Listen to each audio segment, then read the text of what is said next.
The other great challenge was a large number of transactions are collated daily, low value but high volume.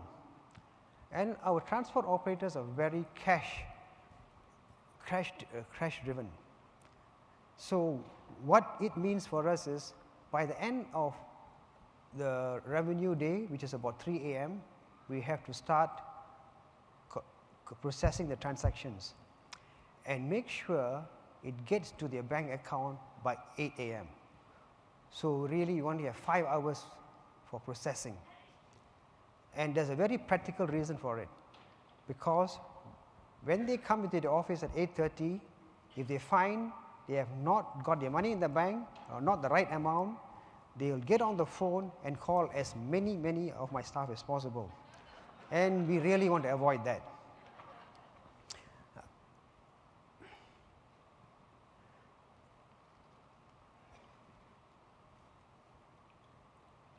Now, over the past few days, I have been approached and asked, what are the ingredients for success in Singapore? Well, it's a no-brainer, but I thought I'll still list it down. Firstly, it's funding. Secondly, it's political will.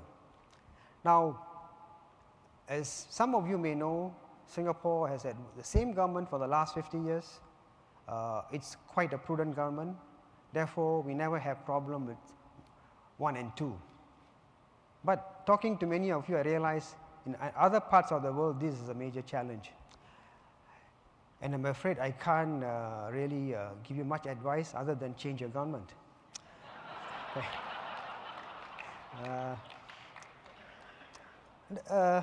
The third ingredient is a good technology partner.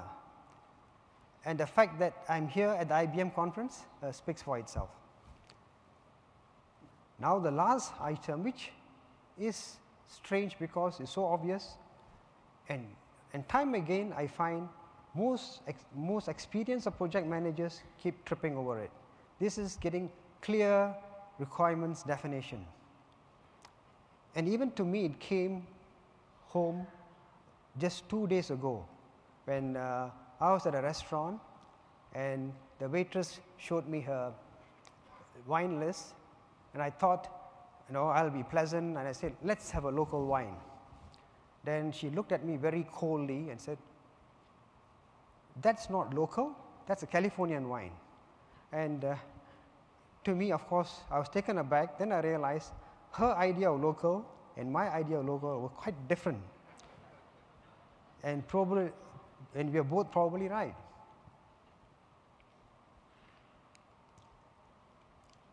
So we succeeded, and January 2009 this year, we put out one single card which addressed the needs of our commuters across all modes of transport and across all ages.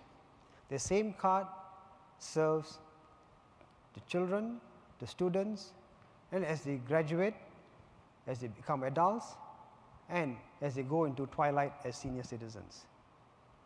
And to me and my team, it gives us great satisfaction that we can touch the lives of every Singaporean in a small but significant way every day. Then our other objective, to get the motorists off the roads, we introduced attractive park and ride schemes where we are able to guide them to the optimum car parks where they can park and take public transport to their place of work. And this is slowly catching on. Now, for the commuter, we also brought cost savings in terms of distance traveled. Now, what does this mean? If those of you who have used public transport may realize that every time you get up transport, you pay a fixed as well as a variable cost. So what we have done is, you only need to pay a fixed cost once, and you can carry on paying just for the distance you have traveled. So in our case, 70% of commuters pay lower fares, and definitely a significant benefit. When you consider we still have 10% of our citizens earn less than 500 US a day. So the cost of public transport can be a significant amount.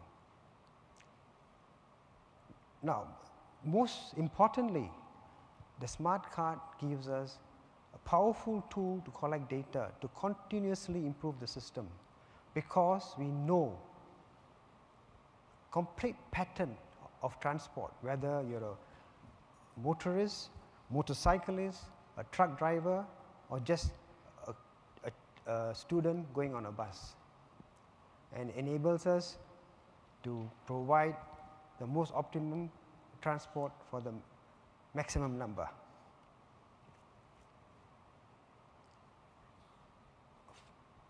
So I can't finish my presentation without giving tribute to my partner, IBM. So this, as you can see, are the tools which were given to us by, or rather provided by IBM.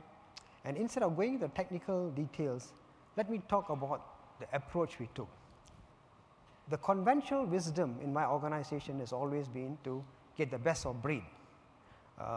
So we end up getting half a dozen tools from half a dozen vendors, and normally it doesn't work out too well. So in this case, we took a radically different approach. We decided to get a proven vendor and a complete suite of tools. And I'm happy to say that our decision has been vindicated by the fact that we were able to do a software development in a much shorter period, less issues with integration, and IBM went beyond their contractual obligations by flying out their high performance team from Bangalore to work together with our developers to ensure we could meet the performance needs, even halfway through the project. Instead of in the usual case, towards the end of the project, you are still struggling to meet performance requirements. So, all in all, I can say that we had a good project and a good partner, and I'm happy to share my experience with any of you if you wish to. Well, I started this conference meeting Billy Crystal, and I think I should complete it by trying to meet Drew Carey. But before I do that, I'd like to welcome all of you to give a round of applause for ourselves for being here in spite of all the health concerns that we have been hearing for the last 2 weeks.